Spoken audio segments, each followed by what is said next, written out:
So what does it really take to design one of the most exclusive travel experiences on the planet?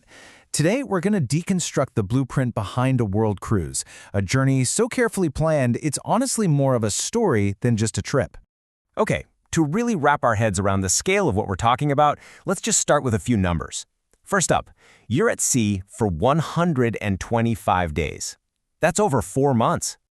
During that time, you'll visit 60 unique destinations. And finally, you'll be in 19 different countries. You see, this is Silversea's 2029 World Cruise, and it's so much more than a vacation. It's a meticulously crafted narrative, designed from the first day to the last. All right, let's dive into this. So here's our game plan for breaking this all down. We're not just going to read the brochure here. We're going to go behind the curtain and really unpack the design, the story, and the strategy that goes into creating a journey of this magnitude. First things first, what even is a world cruise like this one? It's not just about, hopping from place to place. It's about experiencing the world through a very specific, very deliberate lens. In this cruise, which is called A Pacific Awakening, that's a perfect example.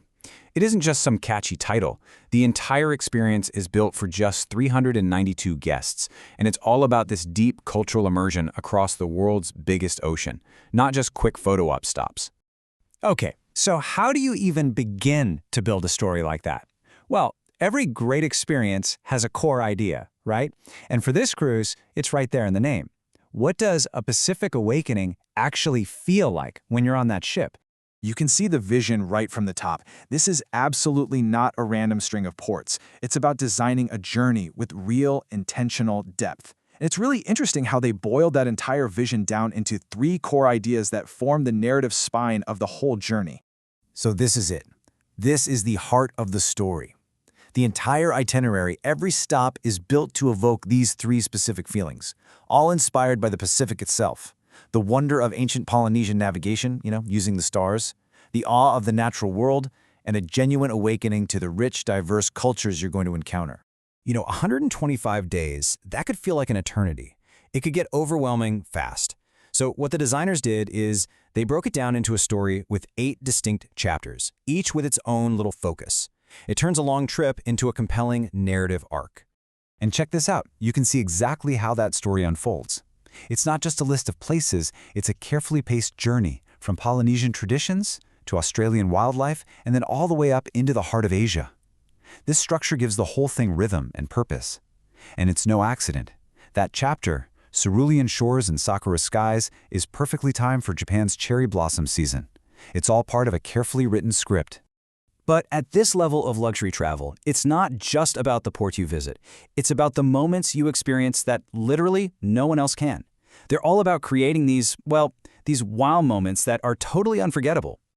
It's a great question, right? What really makes a journey one of a kind? For this cruise, the answer is all about exclusive access. They've designed 5 signature events that are completely private, available only to the people on this voyage.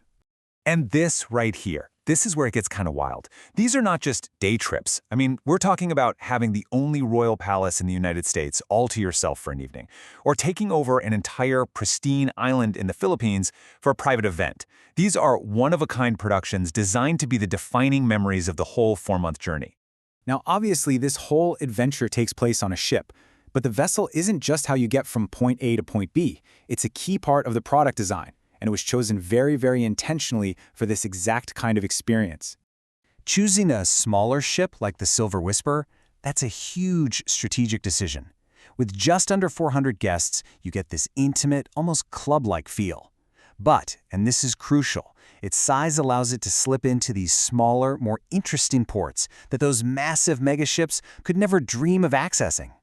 And get this, there's a nearly 1-to-1 crew-to-guest ratio, with butler service for every single suite.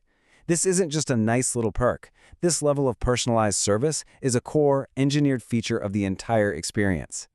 Okay, so let's zoom out. What's the big takeaway here? What does the very existence of a meticulously planned, story-driven trip like this tell us about what the world's most discerning travelers are really looking for today? Well, it signals a major shift in what luxury travel even means. It's a move away from just seeing things to truly experiencing them as part of a story that makes sense. The goal isn't to collect passport stamps. It's to collect memories and new perspectives. And what this all suggests is that storytelling itself, well, that might be the new ultimate luxury. And it's a fascinating thought to end on, isn't it? As more and more places become easier to visit, maybe the real pinnacle of travel isn't just about the destination anymore, but about the unique narrative of the journey itself. Thanks for joining this explainer.